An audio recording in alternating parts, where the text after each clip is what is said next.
talked to the county exec, and he was doing his best, and I know they were reaching out to we did send a letter. the Trexler Trust. We did send a letter. We have not received a response or any commitment. You know, it's no one complains about our roads more than me, but I really think that the amount of attention that the west side gets on a regular basis is nil. And if we're going to do this, I think we should do it right. And I would propose that we bump it up to 100,000. 50,000 is not going to get anything done. Then we go to 100. They get the planning done. They can get the water fountain done, and they can definitely get the trails done, you know, paved.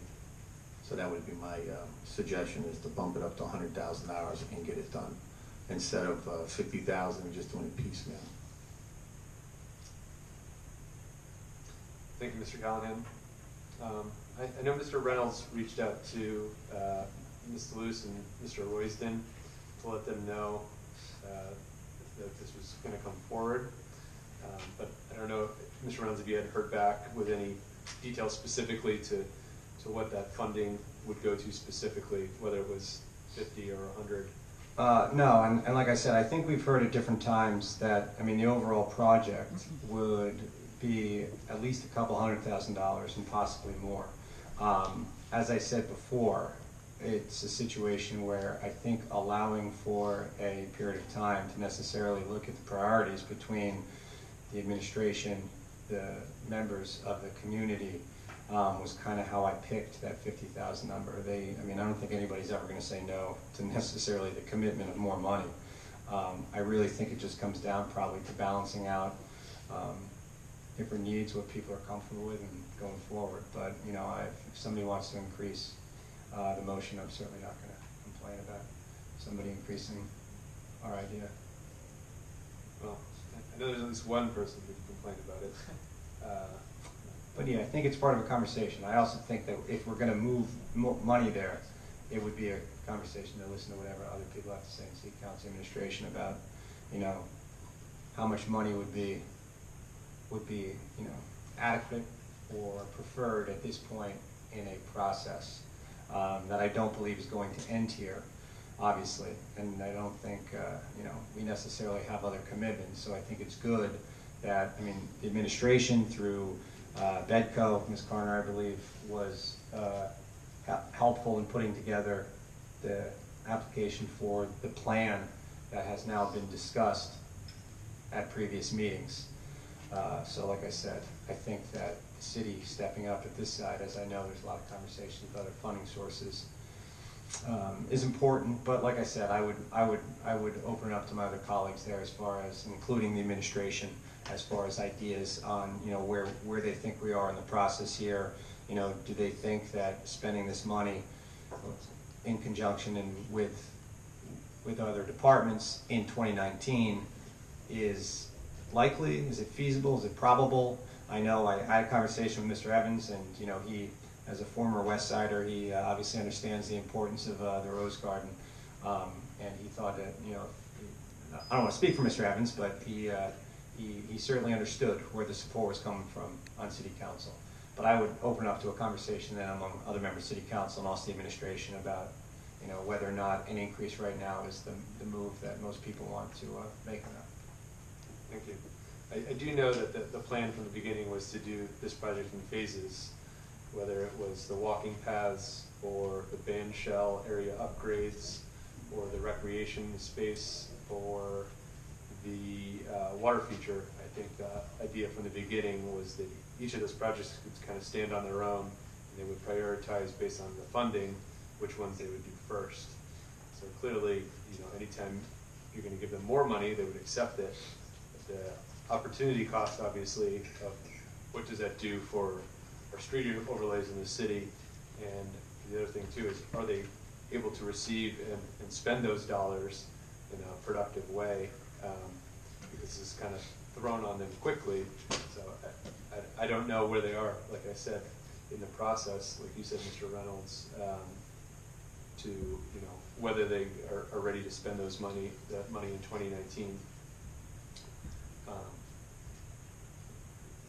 Yeah, I would agree with you. I think that this is, if we're gonna start moving money around, and like I said, I thought that it was a minimal amount here, I would think that even though I would be curious, and this might be a question for Mr. Spurrick, is whether or not it's germane to have conversations about other potential moves, since we just reduced this, and there hasn't necessarily been a motion to increase it. Is it germane to have conversations then about what a reduction could be spent on other than this? Sure. Thank you, Mr. Spurrick. Mr. Warner? Yes, Mr. Conlon? So, I mean, it's not like the golf course enterprise fund where they're taking out the money and they have it. It's in our budget, and the spending would be going through our departments. So if they don't spend it, it would still be there at the end of the year, and we could very easily do a budget transfer. I know for a fact, having several conversations with her over since the springtime, that they could use that $100,000 and get the projects that they wanted to get done.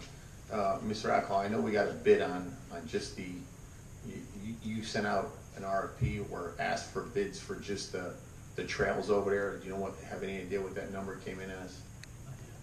You didn't get those back yet.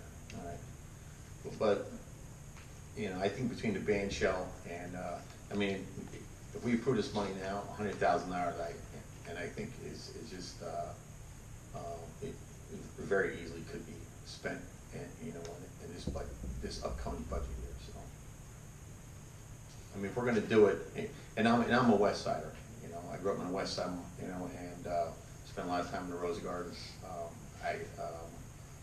And I've said over and over again at many different meetings, it's about time we do something for the West Side. And I think it's a great idea that you came up with, and if we're going to do it, let's do it right. Dr. Bauer?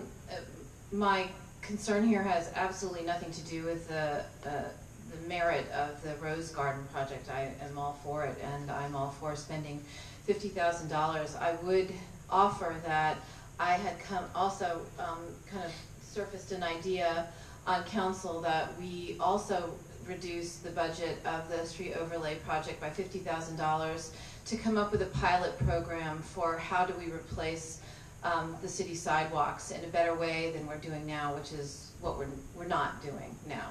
I understand there's a lot of limitations in terms of how we handle money spent in privately owned sidewalks, but I do think that there is room for development of a project, a pilot project in a targeted neighborhood to figure out a way to have landlords who, I'm just throwing some ideas out here, but landlords who own more than a certain number of units, when they register their units with the city, we have sidewalk inspection, and we don't allow that to go forward until they have their sidewalks repaired. Or if we have, you don't want to penalize people who are modest income and are unable to do the sidewalk repairs. So you'd have to be very targeted in your approach about who this would apply to. And I'm really I'm hoping that other people might have some ideas, but you could, any sale of a house that's over a certain amount of money, the certificate of occupancy or whatever the title is you give that allows someone to move in may not happen unless the sidewalk is repaired and brought up to code. We don't do anything now. We're not doing this. I can attest because I bought a house and the sidewalks are a mess. And the downtown, we're redoing ours through the Downtown Historic Association incentive. But I think that there is some room if we're talking about how to use our money the best way possible.